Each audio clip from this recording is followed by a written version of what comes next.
My name is Amrit Vatsa. I'm 2008 dual degree IIT Madras. My nickname was not much till 4 years, but it was WhatsApp, VATSAP, because the surname is Vatsa. In my fourth year and fifth year, why I chose IIT Madras or IIT Madras chose me at that age when we are in the counseling session, you fill a list of options, and based on it's the same way today, you look at what the good rankers were taking before you and stuff like that. So you kind of gauge, all right, everyone is going for Bombay or Delhi, Madras, I think. And then you have the Kharagpur, Kanpur, the tier 2 cities, and then whatever. I think IIT back then there were 7 IITs, and IIT Guwahati was like the last rank, so nobody wanted to go there. And accordingly, you start filling it. So you first look at mechanical in Bombay, or if you're from North India, you prefer Bombay and Delhi because your parents think you're going to be close to them. And then you go to Madras. So, and then you wait. So I do not remember what are the options I filled. All I remember is I was happy that I got civil in Madras because I didn't have that great a rank. It was some 2.6. I remember that it was 2.684, and I wasn't expecting. I was expecting some. I was expecting to get some biotech in IIT Guwahati or something. So I was happy that I'm in the at least the topper ones, whatever that means. So that is how I landed up there.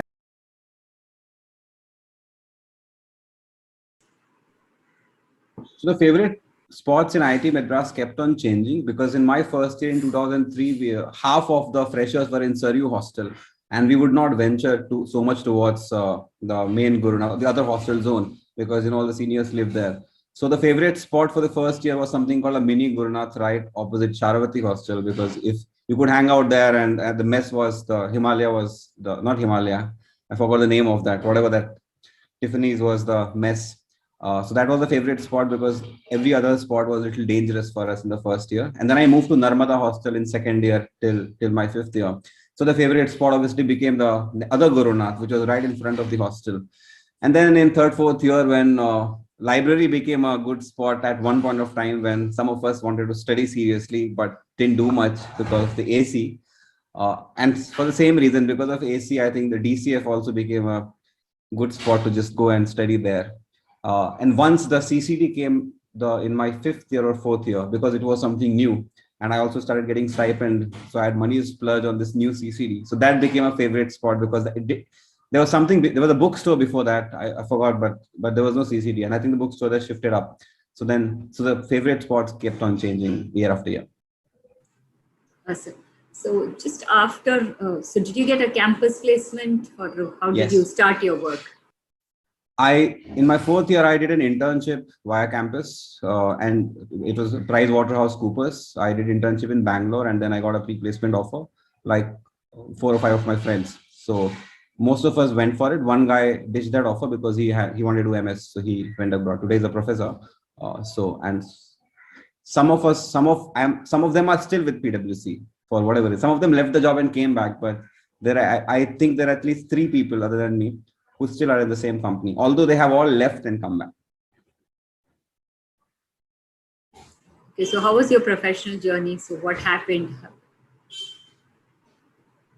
So PricewaterhouseCoopers gave me a business consulting role in the space of infrastructure advisory, which sounds complicated, and it was unlike a lot of people who take the job, at least in the civil dual case, because last year especially focused on infrastructure. We did a combined course with MBA departments. So it was not just engineering. A lot of it was actually consulting sort of. So it was very relevant immediately in the job, which was nice because, I could have gone to a bank and most of the knowledge learned here would not have been directly relevant. So in that sense, it was nice. And I also realized that I was good at that job. My company also realized I was good at job. So I was there for 4 years, but I got 2 back-to-back promotions. I became a manager pretty quickly there. I mean, had I stayed on, I would have been a partner very quick. And maybe that's the reason I wanted to take a break, because that path became very certain and I could see where it was headed to. Otherwise, I guess, I was a top performer in the company. After 2 years, it took a while to get a hang of it. So they kept me in Chennai. Then I went to Bhubaneswar, and that was a small project, but I was directly dealing with a client very quickly on. And then because I did good there, I went to Ahmedabad for another government project. different sorts of infrastructure advisory and investment advisory, basically. Then eventually, I was in a position where I could really move wherever I wanted to in the company. Like I could say, like, so I went, so I want to go to Bombay. So I went to Bombay. It was a great relationship that had existed. And then I just realized that now the next 10 years is so certain because the responsibility keeps going up. And I saw myself as like now being sort of trapped in a way, in the sense that why was it PwC? Because that was the first company I got placed in, and the journey is so beautiful. You sometimes wonder if there is something else that you want to explore, even when what we have is pretty nice. So I told that to my partners that everything is great, but I have this sense that I didn't choose it. It just happened. And I want to take a break to realize that the world outside is not good enough, and then come back with a rejuvenated spirit, because I can see that I have to now work for 10, 15 years. But if I don't do that, I will have this weird doubt throughout. So that is where the professional journey sort of took a break.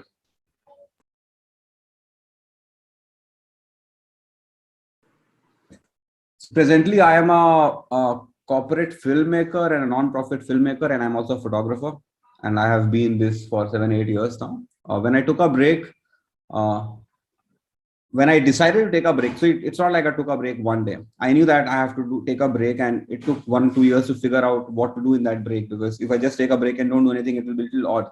So that was 2010 to 12, 2 years of pondering. I thought maybe I'll do some part-time IIT coaching, and in the rest of the time, just travel around and then come back to consulting, and at best do an MBA and come back to it. So I didn't know anything else to do, but I just hoped that I might discover something else if I give that break. That was the only objective. There was no passion that I really wanted to chase at all. I just wanted to, because I was pretty passionate about what I was doing, frankly speaking.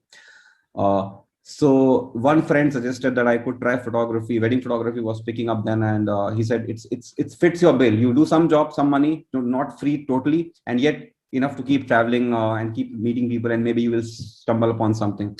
So that's how I set up a site while still doing consulting. For 4, 5 months, I started getting projects just by search engine optimization and some friend acquaintances, etc. So it became a money-making thing for me pretty quickly. So then I knew that, okay, 1 year break, I'm still making money and enough free time. So it served the purpose. And as you asked earlier, that's how I also moved to Goa. I also got married exactly in the time. So once I left my job and took this break, I got married, I moved to Goa. I realized I became better at photography. And then 1 year was too short to give that a pause. And of course, now it doesn't get paused.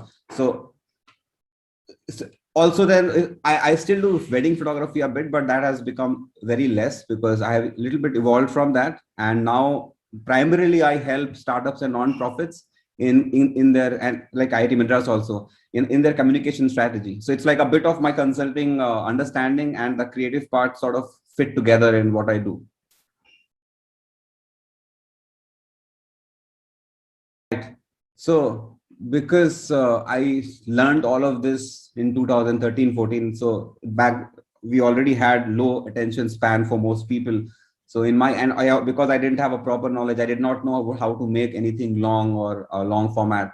So while I was shooting photography, I was asking like what to do. And one of the friends said, you have a camera and you have free time, maybe try storytelling and making documentaries. Documentary was the word. And I tried and I failed. I realized that just because you have a passion or you think you can make it, you can't make it. So in 1 or 2 years, I thought, what is the least that I could produce? If I focus on a 2-hour documentary, I would just get frustrated. So that's the idea. At one night, I'm like, hey, what about 3-minute stories? In my head, 1 minute sounded too short. So 3 minutes sounded like the least amount of time in which I can do something. So it gave me a clear goal to achieve. And I could do that.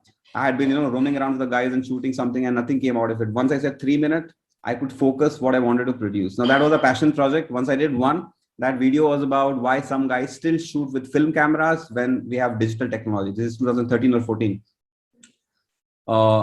Nobody had made a 3-minute story like this. So in the photography circle, this went viral. A lot of other people saw it. And then someone pinged and said, we are doing this. We are taking this workshop in the space of rapes and gender discrimination. 2 girls from Brown University had taken us a break, got some funding, and they were from India. And they came back and doing that. And they said, could you cover me? So I flew to Bangalore and then did something on them. That went really, really viral. And they ended up raising some 3-4 lakh rupees because of the video I made. So I could see the impact.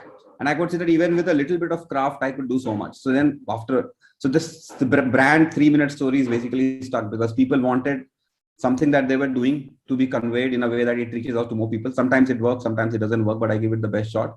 And after a few projects, some professor from Netherlands, he said, I have a project in Africa. Again, so all this is online. I'm not on YouTube much. Although I had a YouTube channel in IIT, I didn't upload much on YouTube when I was doing this. I assumed that people would find and share it. So it was on Vimeo, it was on wherever.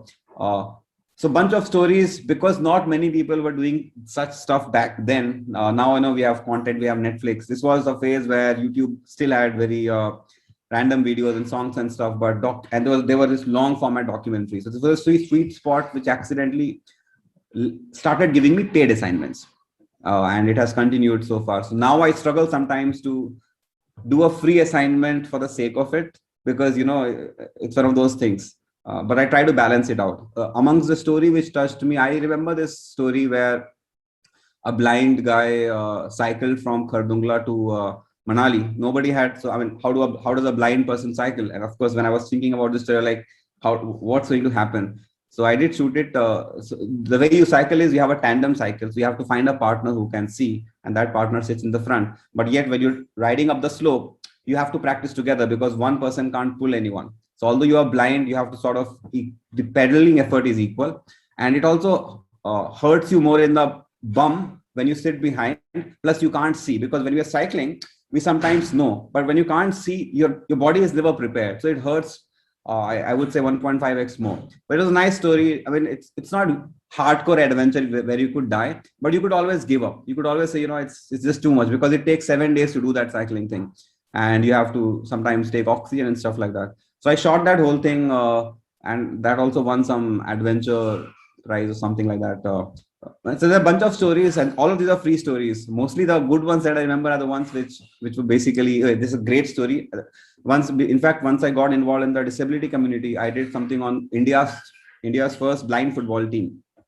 And back then I didn't have much money because I was struggling. So I just pinged on my IITM group and something and said, I just need flight tickets, because I would do it for free, but I need to fly to Kochi to shoot them because there's this tournament happening and stuff like that. And one of my friends, my batchmate from civil herself, I said, I'll put your company's logo. She has a startup. So I put her logo. She booked my flight tickets. I went there, I shot it. And those guys also, I think, raised some money after that from that story, India's blind football. So a bunch of stories. I keep forgetting them. The reading interest was immediately after IIT. When I was in Bhubaneswar, from this campus and a group of people with whom I would spend so much time, I was in a guest house for 1 year with one guy from IIM Calcutta who was like couple of years senior. So although I could sit and talk with him, it was not like so let's say you are in a Bombay and you have flatmates. Generally in first 2 years, you have still people to hang out with. I was in Bhubaneswar, didn't know anybody there. So it was little bit lonely. Like I would go work and nothing to do. So and that's when I picked up this reading habit, when I would just read a lot. And then I took it when the job became too much, then I didn't have much time. And so that has come back. And yeah, and it now helps me, because in what I do, I am dissecting the world. I'm listening to people and understanding how much are they telling the truth, how much is their perspective, and I'm connecting the dots. You tell me something, someone else tells me something. So I'm basically growing like a journalist who has to understand things in as much clarity as possible. So reading really helps, because sometimes, I mean, there's so many perspectives and I can't go and physically meet everyone. So reading really helps, and that's what I do. From IIT, I have had too many passions anyway. So I don't think how do I add more to it. So I was into running a lot, and I still run. It keeps going up and down, but it does happen. One thing that I think, which I didn't do much in IIT, which I always wanted to do, was create music, which hasn't become that much even now, but I now know more softwares and I have created tracks, but it's just still amateur. So I mean, the multiple things in parallel, but what the filmmaking things take so much time, and it's still such a upward curve that eventually that's primarily my focus, how to put out stories and something like that. So I see myself as a full-fledged, the amount of content that I put out right now is pretty less because of the bandwidth. So as I said, when I am right now a consultant, right? I take 3 assignments, I can't do 4 because as an individual, that's my ability. And what is happening is because these are the paying ones. So my long-term plan is to shift the work from paid to personal projects, and yet figure out a way to get paid for personal projects, which I'm not. If I'm making a story on you, Lata, you shouldn't be paying to me, but because the story is good, some other sponsor pays me. Basically, so I would say it would be an online version of a TV channel where, and it's not just me, as long as I decide what kind of stories go out, and it could be analysis videos as well, because in the COVID you've realized that sometimes you can't really travel to shoots. As a filmmaker, it's weird because whatever I have to do, I've been making ads sitting in the house, like, you know, green screen stuff, and a lot of just putting stock footage together and putting out an ad, and I'm getting paid for that. So I have understood that once you know what to put out, you could also do that without traveling, if that's the case. And if you really want to put out a lot, you have to have a team. And yet you can't just do consulting assignment, because a lot of those stories will be very specific. So if IIT Madras wants me to make a story on CSR, it might not be that generic. But if as a blind story that I said, they don't have the money to pay me, but those stories have much more appeal. So my long-term vision is to shift to a place where I do a lot of free stories and get paid for them via some sponsors. YouTube could be one way to do that, but you know, as we evolve, we have to see. So maybe you would see me on Netflix at some point. Someone needs to pay me to do something where the subjects don't pay me. That's the only goal.